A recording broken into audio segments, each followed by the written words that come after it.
nós vamos falar sobre aprendendo com os erros. E eu tenho certeza de que muitas coisas que você aprendeu na sua vida foi através dos erros, sejam dos seus próprios erros ou seja dos erros de alguém que você observou. Tem pessoas que tiveram famílias tão problemáticas, por exemplo, que quando elas constituíram as suas próprias famílias, elas olharam para o passado e disseram: puxa vida, eu não quero que a minha família seja tão problemática como foi a família dos meus pais. Então elas aprenderam com os erros dos outros. Feliz é aquele que pode aprender com os erros dos outros, porque dessa maneira ele não precisa tropeçar e cair e se ferir, porque ele simplesmente olhou para a vida de alguém. Até com o erro nós podemos aprender. E hoje eu quero, junto com você, fazer uma reflexão aqui sobre a vida de Sansão. Sansão. Todas as vezes que nós mencionamos Sansão, nós nos lembramos de algumas coisas, não é verdade? Nós nos lembramos de um homem fisicamente forte, que destruiu vários inimigos, que feriu mais de 1000 homens com uma queixada de jumento, lembra? Sansão era uma expressão de força. Talvez a maior expressão de força física em toda a Bíblia foi a vida de Sansão. O Espírito de Deus o tomava e fazia com que ele ficasse muito forte. E um homem somente era capaz de fazer coisas assim que talvez eram necessários 100 homens para fazer. Esse era Sansão, um homem fisicamente forte pelo poder do Espírito de Deus, porém que não soube controlar os seus próprios impulsos. Quem foi o maior inimigo de Sansão, pastor? Ele mesmo. Um homem que era cheio do Espírito de Deus, mas que não permitiu ser ministrado ao seu coração e por isso ele não adquiriu domínio próprio. E caiu pelos seus próprios erros, pelas suas próprias escolhas. Mas mesmo tendo sido essa referência de queda, de declínio, de perda de unção, ele é mencionado entre os heróis da fé. Então, irmãos, algumas pessoas perguntam assim, Sansão foi salvo ou não foi salvo? Eu entendo que ele foi salvo sim, porque ele não seria talvez mencionado aqui em Hebreus capítulo 11, nessa grande galeria dos heróis da fé. E ele é mencionado eu vou ler a partir do versículo 32 até o verso 34. Hebreus capítulo 11, do verso 32 ao verso 34. Diz assim a palavra do Senhor: que mais direi?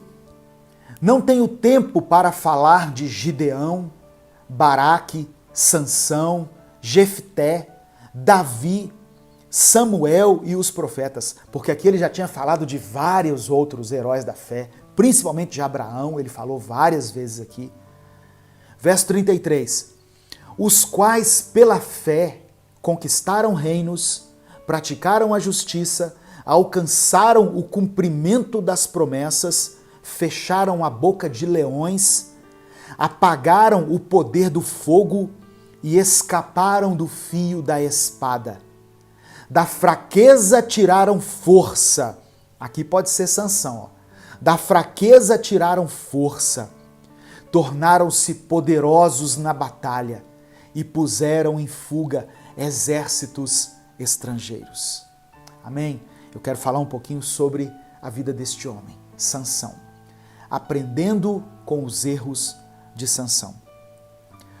O livro de Juízes, onde a vida de Sansão é mencionada, o livro de Juízes mostra um padrão que sempre se repete na história de Israel. O povo se afasta de Deus, por causa desse afastamento, ele começa a ser oprimido pelos inimigos, aí depois se arrepende e experimenta então a libertação. Assim acontece conosco. Todas as vezes que nós nos afastamos de Deus, que nós nos afastamos dos caminhos do Senhor, nós começamos a ser oprimidos pelos nossos inimigos. Seja pelo nosso pecado, seja pela nossa carne, seja pelo sistema do mundo, nós ficamos fracos espiritualmente. Por quê? Porque perdemos automaticamente a força? Não, porque nos afastamos de Deus. A presença de Deus na nossa vida é que faz toda a diferença. E a vida de Sansão é um exemplo muito claro disso. Depois da morte de Josué, não havia em Israel um governo forte. Israel havia se tornado uma confederação de tribos independentes. Eles não tinham união. E foram 300 anos de desordem moral, religiosa e social. Só que nesse tempo, Deus levantou 6 juízes para julgar e para libertar o povo. E Sansão foi um desses. Sansão foi o 6º juiz. Ele, pelos planos de Deus, deveria ter julgado Israel por 40 anos, mas ele julgou apenas por 20.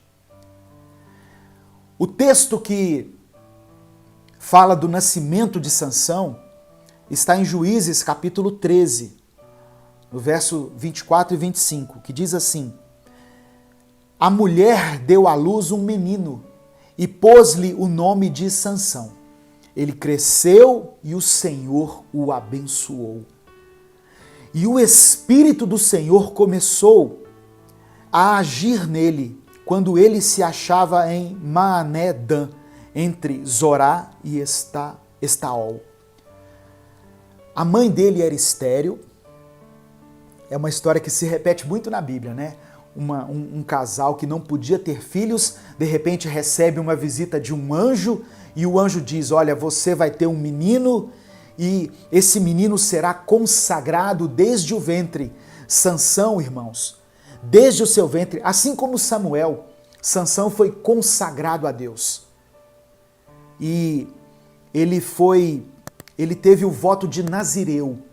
Ele não poderia cortar o seu cabelo, era parte do voto de nazireu. Nazireu era consagrado ao Senhor, separado para o Senhor. Ele não poderia cortar cabelo, ele não poderia beber vinho e nenhuma bebida fermentada, ele não podia ter contato com nada que viesse da uva, e ele também não poderia ter contato com nenhuma coisa que lembrasse a morte, que estivesse relacionado à morte.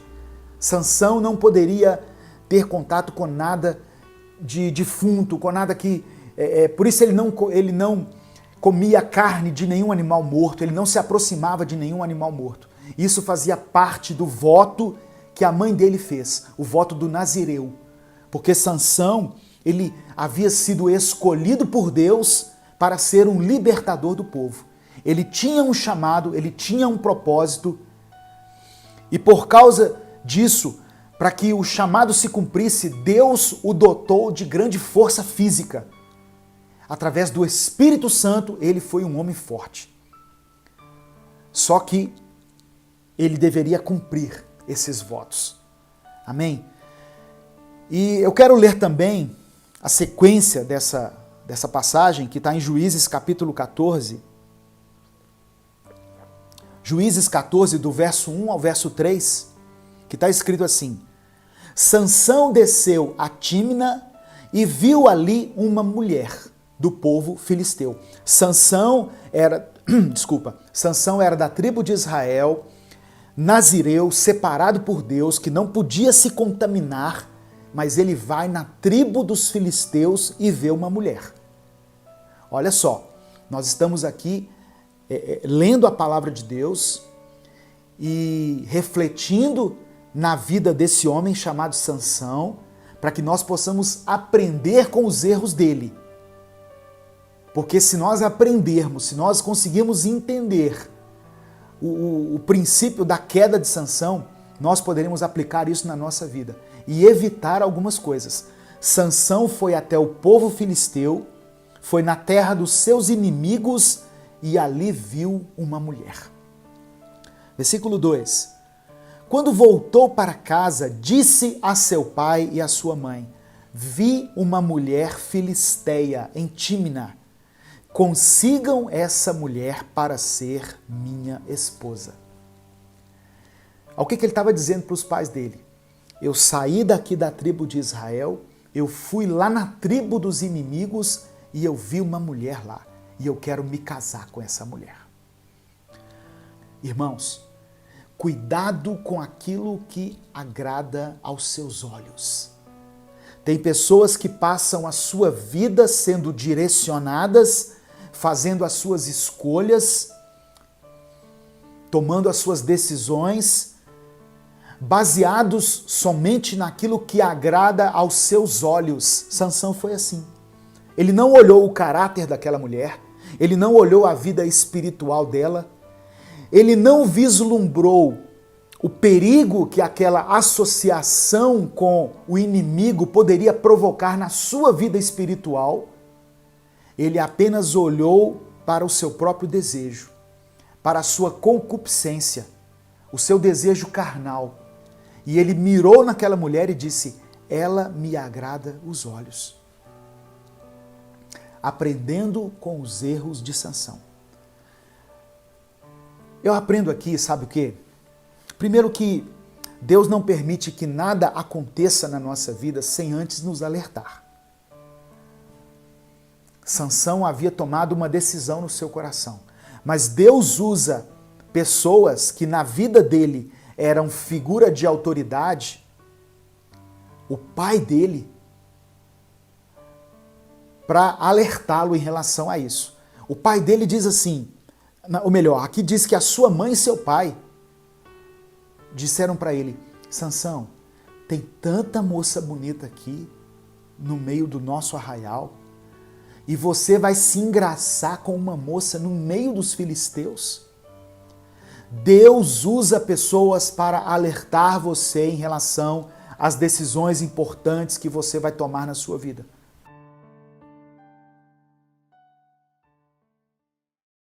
A paz do Senhor, meus queridos irmãos, que Deus abençoe a sua vida, a sua família, a sua casa, a sua vida espiritual, suas finanças, toda a obra das suas mãos esteja debaixo da cobertura do sangue de Jesus. Amém? Que bom estarmos juntos pela misericórdia de Deus. Estamos aqui e eu louvo a Deus por essa oportunidade de cultuarmos a Deus juntos. Então, eu agradeço a você que acompanha durante toda a semana as mensagens Minuto com Deus, que compartilha aí nos seus grupos, que comenta nos vídeos diários, e a você que tem nos acompanhado também durante a transmissão dos nossos cultos. Muitas pessoas têm nos mandado mensagens dizendo que têm sido abençoadas, que têm sido edificadas. Então, eu peço a você que está assistindo essa mensagem, esse vídeo, que esse seja realmente o seu momento de cultuar a Deus. Eu costumo ser bem objetivo aqui na mensagem, para não prolongar muito, mas eu peço que esse seja um momento assim de você focar realmente naquilo que Deus quer falar com você. Amém? Eu falo porque às vezes a gente começa durante um culto, né, a fazer outras coisas, a nos envolver com outras coisas, e você não recebe tudo aquilo que Deus tem para ministrar no seu coração. E Ele tem coisas para falar com você hoje. Amém?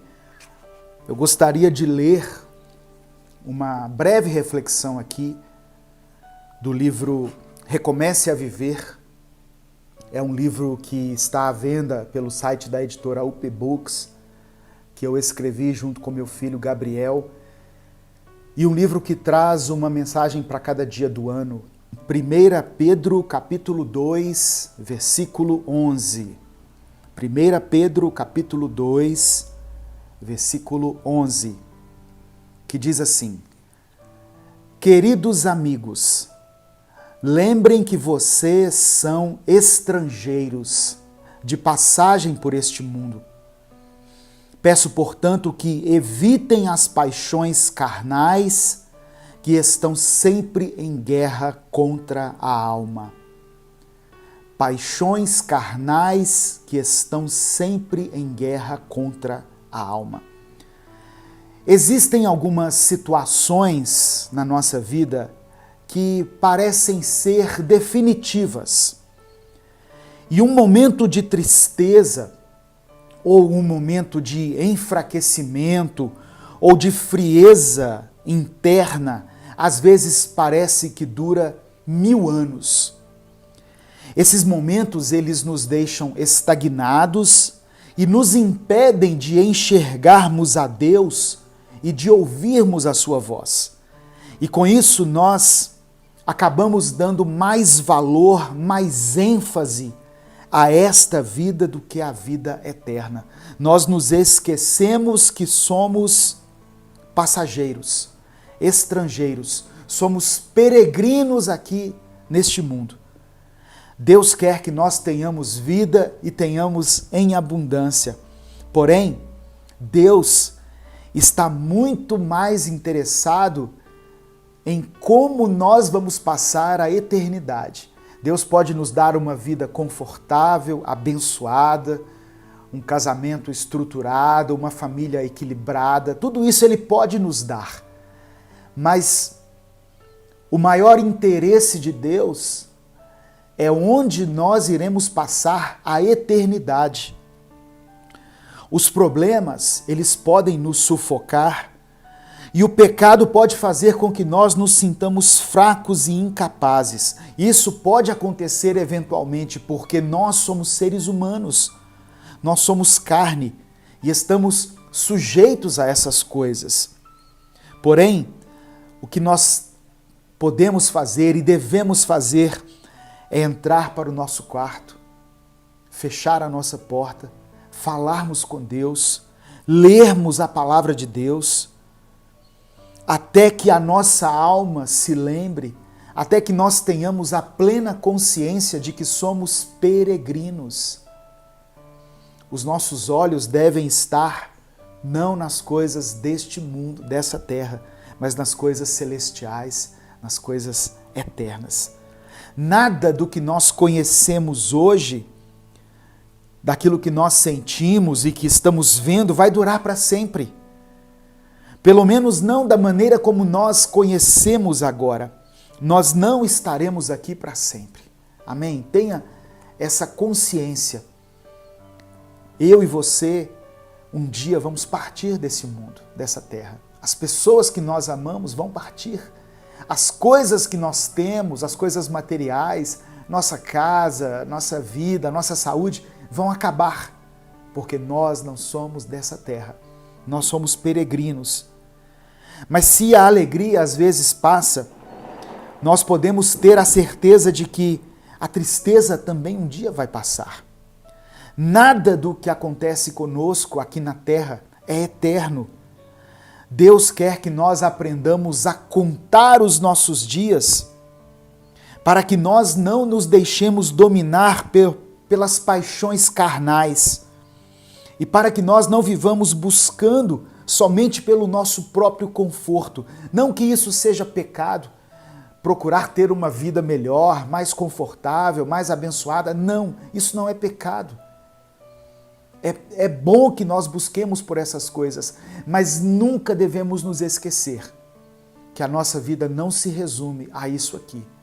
Isso tudo vai passar e nós temos a oportunidade de fazermos a escolha de passar a eternidade ao lado do Senhor, por meio do sacrifício de Jesus Cristo. Deus quer que vivamos como peregrinos, como passageiros.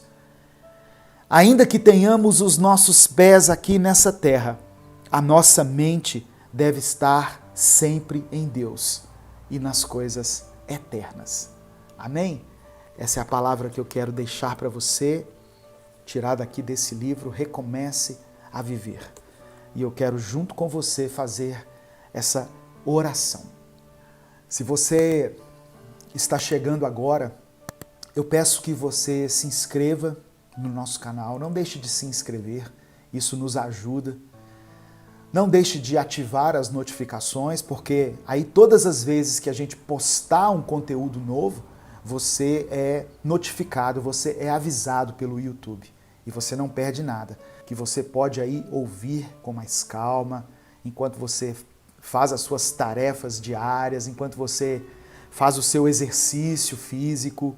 Eu peço que você me ajude divulgando também essas demais postagens, essas breves ministrações, para que nós alcancemos muitas vidas. Nós já temos mais de 1.900.000 pessoas inscritas no canal e eu louvo a Deus por isso. E é com muita alegria, né, que eu percebo esse crescimento. E também, se você quiser apoiar o nosso projeto, você pode tornar-se membro do canal.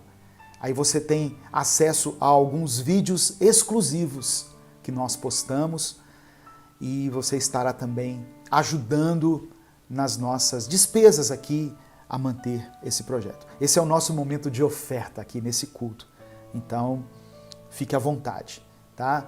Ah, pastor, eu não quero me tornar membro, eu não quero fazer parte de nada. Somente se você curtir aqui, você já estará ajudando. E deixe também o seu comentário, o seu pedido de oração. Pai amado e querido, obrigado pelo ensinamento que recebemos todos os dias, Senhor, que é nos dado por meio da leitura, do estudo e da reflexão da Tua Palavra. Que nós tenhamos a consciência, que nós tenhamos, ó Deus, a noção exata de que não somos cidadãos deste mundo, mas que somos cidadãos do reino e que um dia nós iremos para a glória, iremos para a eternidade. Que o nosso foco não seja somente o dinheiro, a prosperidade, o conforto, mas que nós também possamos fazer o nosso depósito nas coisas espirituais, depositar nas coisas celestiais, que o nosso tesouro não esteja retido somente às coisas materiais aqui, aquilo que nós podemos conquistar ou alcançar nessa vida, mas que nós possamos ter a plena consciência de que iremos um dia partir e que o que vai importar é onde iremos passar a eternidade. E nós queremos passar essa eternidade ao teu lado, porque ali não haverá mais sofrimento. O Senhor enxugará do nosso rosto todas as lágrimas e nós estaremos ao teu lado para sempre. E isso é o que importa para nós. Por isso nós oramos e te agradecemos. Em nome de Jesus. Amém.